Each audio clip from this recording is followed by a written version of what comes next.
What is the most difficult part of putting on these producer lunches? The timing's probably the most difficult part in terms of getting. Simon Marnie's been an amazing supporter since day one. He's been absolutely fantastic.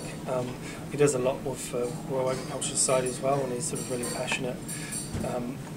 You know, and he doesn't do it for self-promotion. He does it because he loves producers and loves talking to them, and to be able to work with someone like him on it is you know, a bit of a privilege. So the timing between setting up Simon, setting up us, putting a free day aside from our schedules and our regular business, and then trying to line up, you know, 3 or 4 different producers as well is a pretty tough balancing act to try and pull it all together.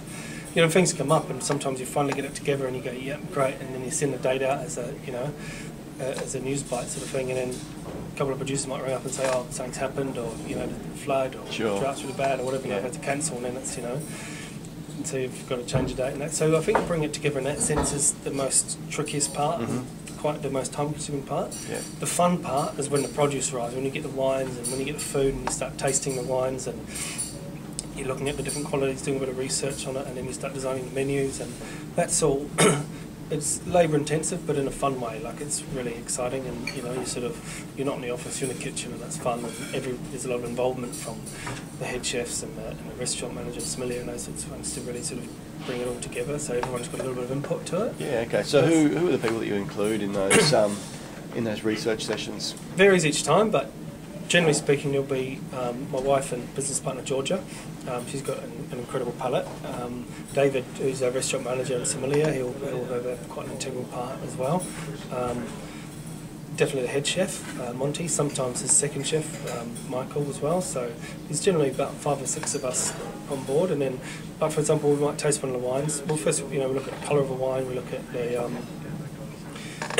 the flavour, what it does in your mouth as well, in terms of the weight and the viscosity of it, and just all different things. It's not just about the flavour, it's about everything else that's going on in your mouth. And then everyone's got a different viewpoint, a different perspective on it as well. So we're trying to encourage people to share that information, so we write it down. So we try it's not like me going, oh, well, this tastes like that and that tastes like that, so we're going to do this. It's sort of, you know, letting them speak first and going, well, what do you think about it, and what do you reckon, and what do you reckon? It's amazing because people have such different viewpoints, and the most important thing is to say it's a brainstorming session. It's not a quiz. It's not going, oh, it doesn't taste like apples, and you know, it's not like a contest. It's a way of just whatever's on your mind to get it out there and to write it down. And then you sort of look at the common threads, you look at the interesting things, you look at what weights are going to go with what, and just it's really, really interesting process to go through. Yeah. And it's amazing to see what your own palate picks up compared to other people's, and then sort of trying to match the food right and getting some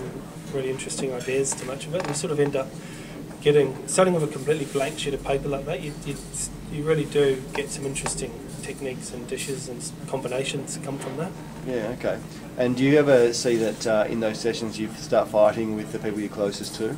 For example, would you and Georgia clash about different ideas with food, or do you find that you align quite easily with what your pretty ideas much are? align. I mean, I don't think it's an arrogant thing to say, but being the owner and the chef, you sort of probably get the final say in it, and I suppose it's like you listen to everyone and you take advice from everyone, and you see what everyone's got to say as well as your own, and then you sort of make your own mind up. Like I won't, I'll have my own opinion of it, plus I'll listen to what everyone else says, and you gather all the information together, and then I'll take my way and write the menu, sort of thing. I won't, you know, I think, because it's an expression of something, that's sort of, I don't know, but it's, otherwise you could just sit there forever and day, because you're going to have an opinion, so is that person, and you could just sit there endlessly arguing about, because it's not what's right and what's wrong, it's just about what you personally feel. So it's sort of trying to bring all that together in a harmonious dish at the end of the day. So it's sort of, but I'll generally make the final decision if I'm unsure.